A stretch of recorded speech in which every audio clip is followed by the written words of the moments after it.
চোখের সামনেই পুড়েছে সোনালী স্বপ্ন। কয়েক মাস ধরে ঘাম জড়ানো ফসল মুহূর্তেই ছাই হয়ে যাচ্ছে আগুনের লেলিহান শিখায়। মেহেরপুরের গাংনী উপজেলার হরিয়াদহ মাঠে বৃহস্পতিবার বিকেলে নেমে আসে এমন বিপর্যয়।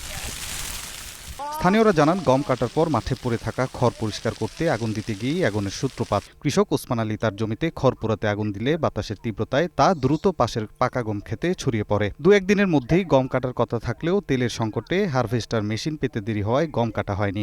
আগুন ছুটি গেল, চারিদিকে একদম ছিটি গেল আগুন। আর মাঠ ভরা ফসল, পুরা মাঠ গমে যা পুড়িয়েছে, কালো যা দেখতে পাচ্ছেন সব গম। 2.5 বিঘা গমের মানে একদম পুড়ি সাফ হয়ে গেছে। 5 বিঘা কাটা হয়েছে আর 2 বিঘা মতো আছে। 2 বিঘার ভিতরে 1 বিঘা কাটতে পারছি, এখানে 1 বিঘা সম্পূর্ণ পুড়ে শেষ।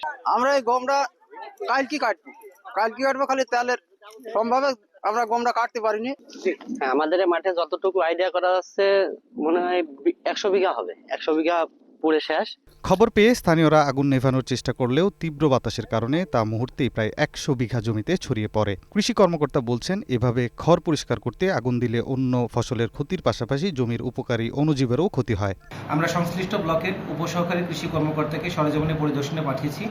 হয়তোবা পরিদর্শন শেষে আমরা বলতে পারবো কি পরিমাণ ক্ষয়ক্ষতি হয়েছে। তবে আমরা কৃষকদেরকে অনুরোধ করব যে এভাবে খোলা মাঠে আগুন নিয়ে আমরা ঝুঁকি না নিতে, কারণ আমরা যদি আগুন লাগিয়ে দিই পার্শ্ববর্তী ফসলের ক্ষতি হতে। মাঠ জুড়ে এখন কেবল পোড়া খড় আর কৃষকের দীর্ঘশ্বাস। এ ক্ষতি কাটিয়ে উঠতে সরকারি সহায়তার দাবি জানিয়েছেন ক্ষতিগ্রস্তরা। অনন্য সাদিক, কুড়িল, নিউজ ডেস্ক।